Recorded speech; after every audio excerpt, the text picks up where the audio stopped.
Welcome! This is a full review of the all-new Toyota Corolla, and no matter which version you're interested in, hatch, sedan or estate, this review will tell you all about you need to know about this new generation in exterior, interior and the driving experience.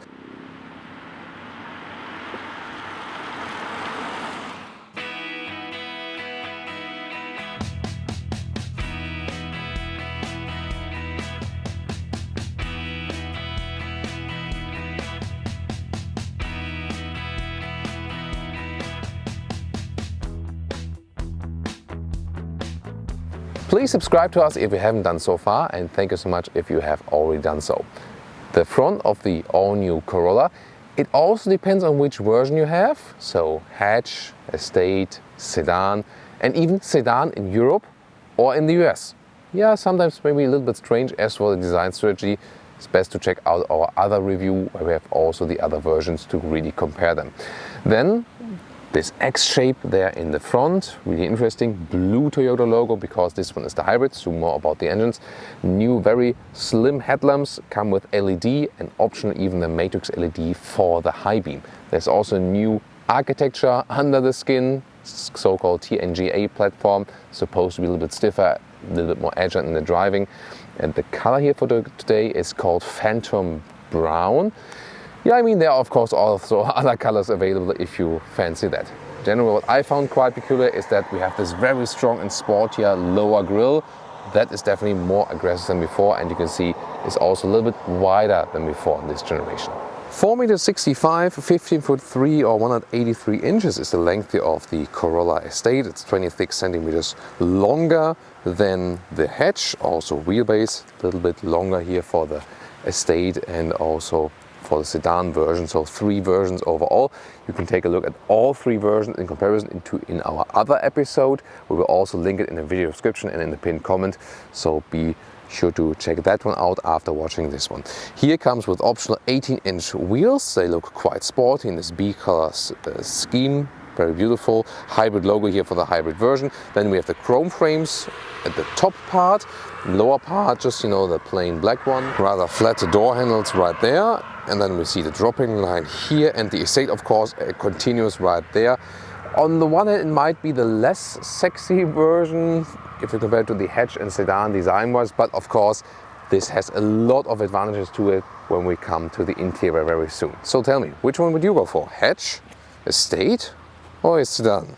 No matter in which version, this new generation is longer, flatter and wider, and you can see it also here at the rear with a new modern signature as for the tail lamps, and you also get real exhaust pipes here for this hybrid engine, so a quite honest design here too at the rear.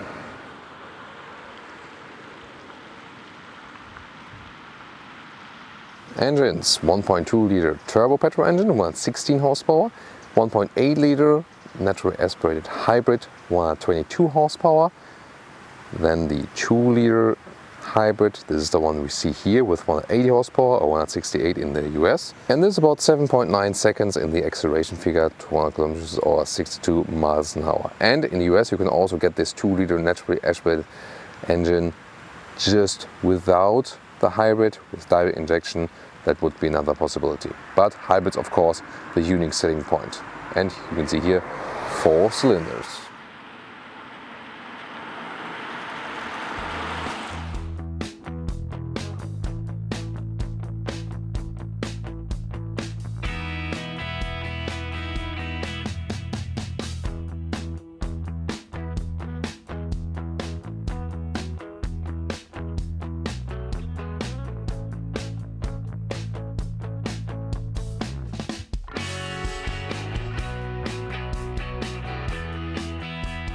Now to the interior with soft touch at the inside of the doors, pretty cool. Also a clean design right there, also good quality of the inner door handles. They have really worked on the materials, rather slim door pocket right there. Then there's also a completely new dashboard design right there, and soft touch also here on top of the dashboard, by the way, right there. This one is just hard pack. Then contrast stitches here. And steering wheel left side, you can for example pick up the phone, control something off the screen. Right side then is for the cruise control. Then there are some base fabric seats available, which are also quite good. And those ones here are the optional sport seats. They look really fancy, a little bit wider, maybe also good for taller people. And then fabric on the inside. And then we also have some microfiber inserts here, so a beautiful job they've done there. And now getting inside is easy, and as I said, the base fabric seats will also do just fine if you want to save some money, but those sport seats are actually quite voluminous and offer you a nice and comfortable seating position. They are manual here, front and back, and then also you can pump it up, y'all, right there. With 1.86 or 6'1", that still leaves a lot of headroom right there. There is a panoramic roof available, but not built in this very test vehicle. Steering wheel up and down, in and out. So a quite smooth process, and yeah, I mean, it feels like, you know, standard compact size vehicle, definitely. So in the front it doesn't feel much different than in the sedan or in the hatch. There are also very interesting seats available for the sedan version. You could check it out in our other video right there. So quite promising so far. Let's take a closer look at the interior. Now the interior overview. We have a nice design element here with a soft touch leatherette style, red contour stitches. That is beautifully done. Then here a horizontal stress and also some new materials. So really upgraded everything steering wheel wise. Also soft touch here. Then there's this 8-inch infotainment screen, new in the US. You can get Apple CarPlay and Android Auto in Europe, Germany. They have not done it yet. The new Yaris, for example, gets it already, and then they will want to upgrade the new model years that, or maybe with the facelift and so on. For example, also recently the CHR with the facelift that also gets it now in Europe. So you have to ask your dealer if that is already included in the car you will buy. Soon more deals to the infotainment system. Then it's good that we have still the manual climate unit. That's easy and straightforward, and also how, you know, vents are controlled and so on, AC on off. That's what I really like. In the lower part you have an inductive pad for your smartphone. The seat heating, 2 levels, left and right. This is of course an option. Then more further down below, that driving modes available, or the EV mode button to stress if you really want to start in this EV mode.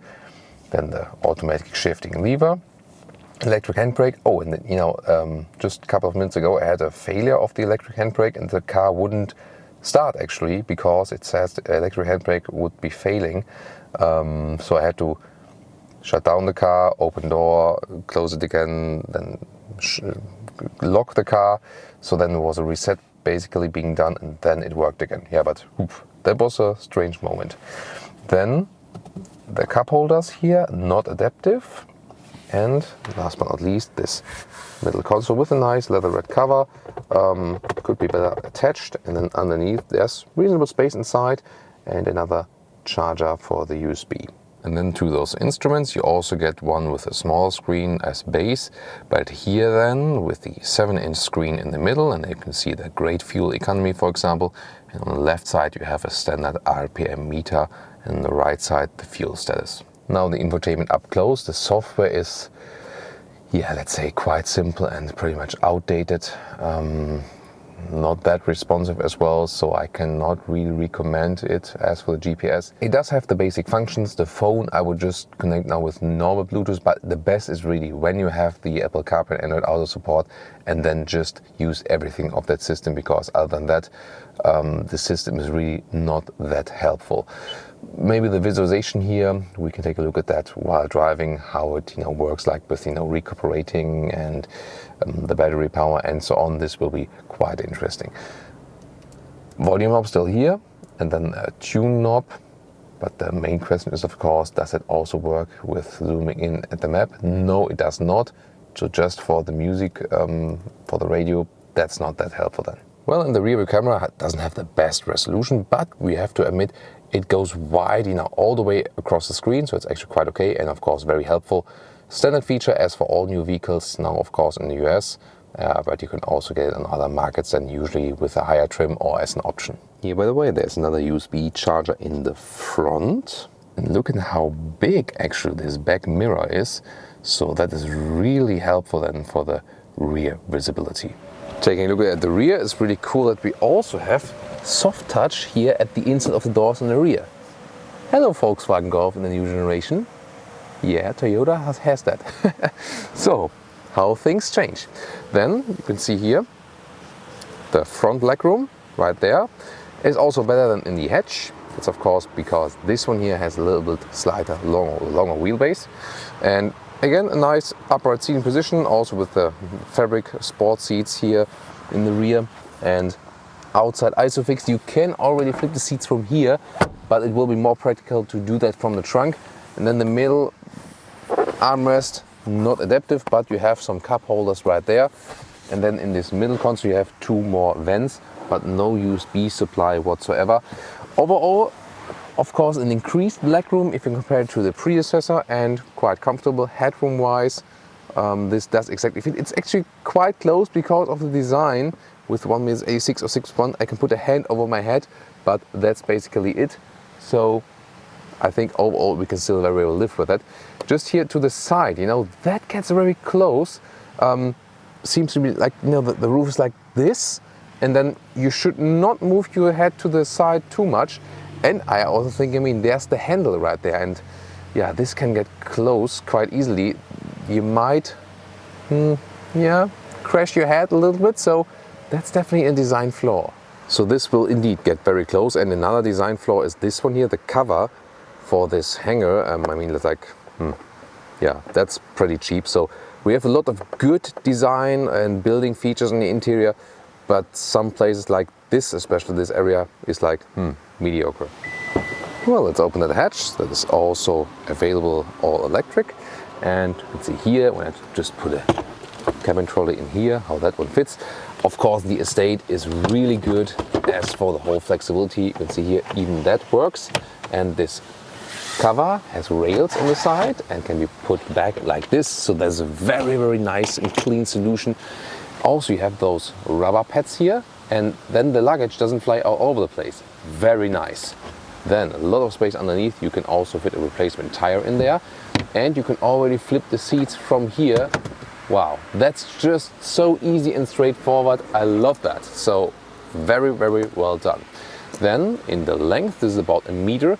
Well, you see here, this is like a curved design, so it's a little bit longer right here, but yeah, that's maybe the only flaw, but it's all has design reasons as well. So 1 meter in length, and then if you put it further to the front seats, that's about 1.90 meters. So very nice. And what about the height? Of course, it's limited a little bit there, but just a little bit.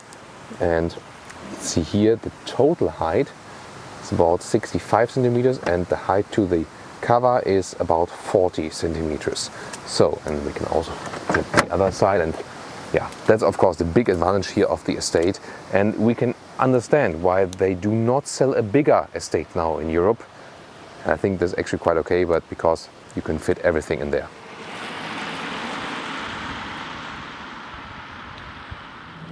Welcome to Thomas's Driving Lounge, here with the Toyota Corolla. And oh, beautiful Beamers in front of us with an old 3 Series and also a new Z4 M40i. Always nice to watch out for other cars, of course, while we're driving. So, but here today about the Toyota Corolla in this new generation. And today with a special focus on the Touring Sport, the Estate. Last time in our initial review we focused a little bit more on the hatch, and we also drove the sedan. So that one here was missing. And the thing is, here, you know, the sedan here, the Estate, a little bit longer wheelbase, just slightly, and of course the overall length with the overhang is longer, so you do feel that the hatch does feel sportier, yes. And it's also a little bit more agile, but the difference is not that you would say it's a completely different car. You still feel resemblance, of course, because most of the stuff is, you know, somewhat equal, definitely. And special things about the new generation is the front hood is lower, so you can have a better view to the front. That's cool. Also with this big back mirror, you have a very good view to the rear. Overall, the visibility is very nice. I mean, here the B-pillar, that is usually quite thick, but we do have the blind spot monitor. Maybe we can take a look at that in action at a later stage. And then the assistance systems have been upgraded majorly. Adaptive cruise control here, setting it here on the right side of the steering wheel, keeping the distance to the car in front of me. And it also works quite well. Already now I'm in the EV mode again, so we're driving the 2-liter hybrid with 180 horsepower in Europe and 168 in the US. It always depends a little bit on unit and emission and horsepower trim and so on, but of course the very same engine and HP trim. And the good thing about this hybrid engine is, of course, I mean, I would always take the biggest displacement with the lowest horsepower figure. That's the thing what lets the engines, last longest. And the cool thing about this inbuilt hybrid system is, yes, of course, you don't have any stress with it recharging and so on, and you can still score some decent fuel economy figures. So you can drive this car with something between 5 and 6 liters and 100 kilometers, and that's clearly more than 40 mpg US and even more than 50 mpg UK. So some, when they really drive gently, can also score some 50 mpg US. It depends on when you drive long way on the motorway with high speed. That's not where this car, or where this hybrid system really feels super much at home. Then the economy is not that good. But the more you can get the benefits of the hybrid system, like running downhill now, then the EV mode is being activated again. Then at some point, of course, there's even energy being recharged into the battery. I also have this monitor here mounted in the front, so I can see that at the moment energy is coming back to the battery. Of course, rather the co-driver should take a look at that and not you as a driver while driving. But maybe you can also see it on our small camera a little bit. Now it's back the way back again, a little bit of uphill, then the combustion engine gets activated again just for a second, then the EV mode gets activated again, and so on and so on, and the car is doing that all on its own. And now already fuel economy is dropping again because we're rolling or in this EV mode all the time. You also have this button where you can induce the EV mode if you really want that, when parking in and out. But usually it happens anyway, when you easing the car in the driveway or in the basement garage, then the electric motor is activated anyway. With this button you can only stress that a little bit. Also with this driving mode selector, where we have normal and comfort, eco, or in the other direction sport, sport plus, and custom, where you can set some different settings. The steering wheel input doesn't change majorly with that. It's a little bit, as for the throttle input, that does change, for example. And we also have the so-called AVS, that's their adaptive suspension inbuilt here. That gets a little bit stiffer than in the sports mode, for example. But the changes there from the driving modes are, they get the nice vintage BMW in front of us. The changes are rather minor with this driving modes, but it's also not the most important thing about this car. The most important thing is that, with the adaptive suspension, the ride is a little bit more comfortable than before. However, yes, we have to agree that suspension-wise, we have experienced better things before. Also, we recently drove the all-new Volkswagen Golf. Suspension-wise, the Germans are better in this case. But fuel economy-wise, that was also quite nice with the new Golf, but of course with those hybrid systems, it's even a little bit better, and you can have those EV driving moments. There's the Golf. But the now say predecessor. But what is to me better with this vehicle here, if we compare new generation Corolla and new generation Golf, this is still more straightforward. We have more buttons, yes, and some things look a little bit more clumsy than in the new Golf, but they're better to use. There's the heated steering wheel, which is a little bit hidden, this button, but I know I have a separate button for that. And I can control the climate unit just here, just while driving, and that's just so easy to do, Or like the heated seats in the lower part. So I know where everything is, and I don't need to search in the touchscreen, which is kind of bogus, this touchscreen with this software. And I can just hope that they introduce the Apple CarPlay and Android Auto very, very soon for this model. They promised. So if you watch this review at a later stage, and there, maybe a couple years after we've done this one, there should be then already the new version updated. You have to ask your dealer when is this coming also for the Corolla. We had the first Toyotas now which did have the Apple CarPlay or Android Auto connection. They promised to roll it out in Europe as well. Yeah, US guys here, shout out to you guys. You got it earlier, so you already have it. That was some like licensing delay problems and so on. And wow, now at 4 liters on 1 kilometers fuel economy, wow, that's like more than 50 mpg US. Yeah, rather close to 60 mpg UK, something amazing. And now let's go to Sports S Plus. Yeah, the Corolla hybrid with the Sports S Plus mode. Way to go, man. We're at 50 kilometers an hour and we accelerate to 100 kilometers or 62 miles an hour. Let's see how that goes with this hybrid and let's just hammer it.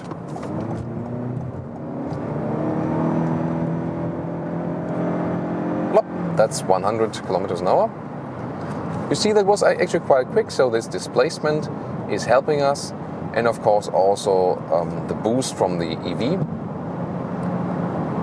I mean, yes, you still have this, they have this eCVT system in here. Wow, that's blinding a little bit. I recently realized that always when I make the blinded by the light, the reference, I was like, oh yeah, way to go, Thomas. So why not? So, acceleration actually quite nice. Just sound-wise, because I use this eCVT system, which is not a direct CVT, but still has a planetary gearbox. If that tells you anything. If not, you can check it out on Wikipedia for something. It's, don't need to go so much in depth on technology here. But at the end of the day, you don't have like this classic gear change, which from a converter gearbox. You still have like this effect. That doesn't sound so good, but I think we can live with it. And especially when we have just a rolling. Now at 100 kilometers an hour or 60 miles an hour, noise insulation is better than before, definitely. It's, let's say, okay, not bad, but there also we have some competitors which are better in the noise insulation. So clearly they do not pay so much attention to high-speed driving. But stability here is actually quite nice, and also suspension does a good job here. When I'm doing some lane change now, the car doesn't shake up too much, but you feel that the suspension is rather set on a soft tone and not on a very sporty one. So the Corolla doesn't want to be that sporty, especially not as touring sports or sedan. Even though it's called touring sports, but definitely the hatch felt,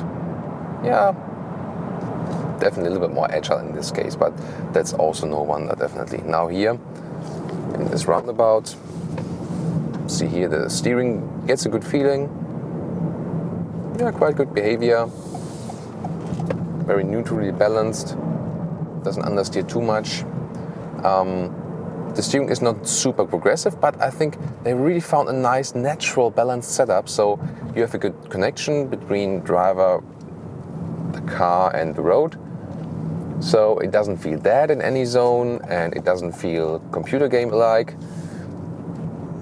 It just feels, pretty much right. So I think they've also done a good job there. And yeah, together then, for example, also with those seats, they especially hold it tight in these corners, those sport seats, and with a nice fabric and Alcantara surface, so it's also a nice job. There it was the blind spot monitor, and when I would set the turning indicator, it would even issue another warning. Now on the brakes, yeah, good feeling that. So what was it? Yeah, recently with the Audi RSQ80, what a comparison, with the ceramic brakes, you really had to hammer them, although they are like very strong brakes, but I like it when the brakes are a little bit more aggressive. They're not very aggressive here, but you still get a good feeling for that. And now again back to the EV mode, silently, and that's also what's really cool about this vehicle, that you have those silent moments, especially then at lower speeds.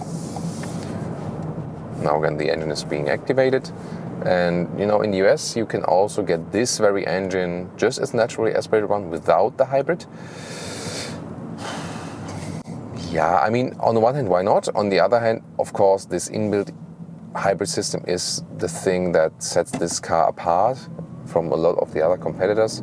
So that would also be an argument to go for that, and you can really save some fuel. especially if you have a lot of city driving, then the system really pays off. That's pretty cool. There again, blind spot monitor, and here when I set the turning indicator, it also starts flashing. So that's another help. Then again, setting the cruise control, and we can relax a little bit more. So really good that they implemented also a lot of standard equipment in this vehicle, by the way. Talked about it earlier. And I can just stress again, I mean, those test vehicles are usually really, really high spec. Manufacturers want to show off, like, that's what we can do. And this is like a fully loaded Toyota Corolla, probably the most expensive Toyota Corolla you could ever buy in the German market. And this is 37,000 euros with all extras in. That sounds expensive at first, but if you compare, other vehicles, like when we drive a full-spec Volkswagen Golf estate or something, this is still a good price-performance ratio, definitely, and you really get the full package with that. Yeah, besides the Apple CarPlay and Android Auto, which should come later. Yeah, that would be really something which would be annoying to me. At the moment I have connected the phone just with a classic Bluetooth connection. At least you can still stream the music then and also pick up the calls and so on. That's good. And yeah, retrofitting is indeed, as I told you earlier, maybe a problem. I'm not sure if there will be good solutions for that. Now a little bit of countryside driving. I mean, actually quite beautiful day today, also not too cold. And again, feeling quite comfortable in this Toyota Corolla. The car is again nothing super exceptional, where you would say, this is the car that gives me so much emotion in my everyday driving life. But the car just does so many things, just quite right. Don't have to learn the car. It's really easy to move around.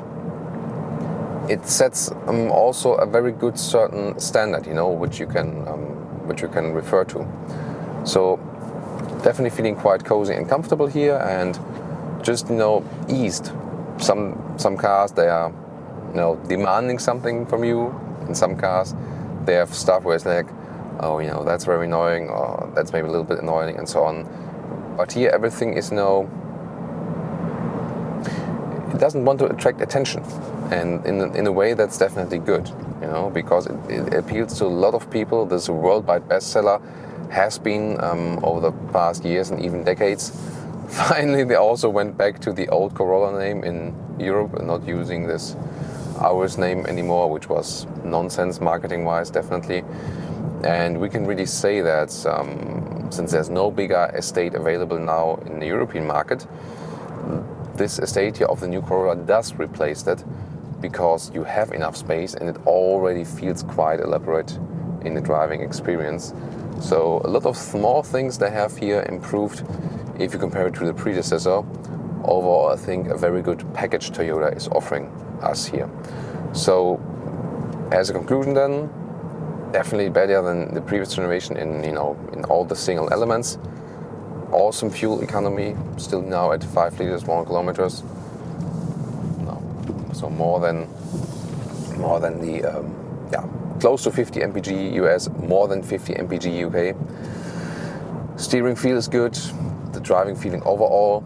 Suspension could be maybe a little bit better if we're talking about competitor performance, especially like as a Volkswagen Golf. Then again, this one here more straightforward to use, better fuel economy. Noise insulation maybe at really high speeds, if that matters to you. It's more a German thing, definitely. But overall, I think very well done. Also as for the driving aspects. What's your take?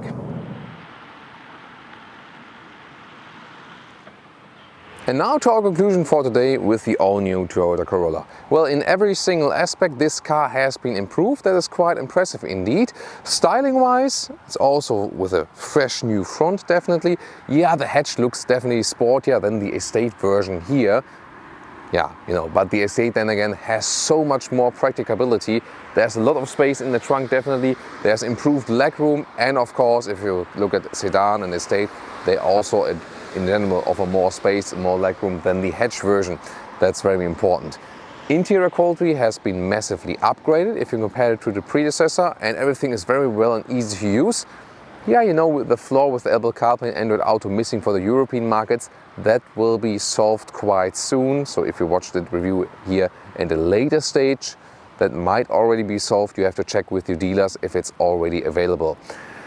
Then, especially with those sport seats that are very nicely done, they also offer enough space for taller persons, and everything you experience with this car is pretty much straightforward. You know, you don't have to search for things. Everything is on a very, very nice standard, and that's also probably the thing that is best with this car, because you have a good price-performance ratio, even if you spec this car in a very, very high way. Driving-wise, suspension is actually also at a good level. Could be maybe a little bit better if you compare it to some of the competitors.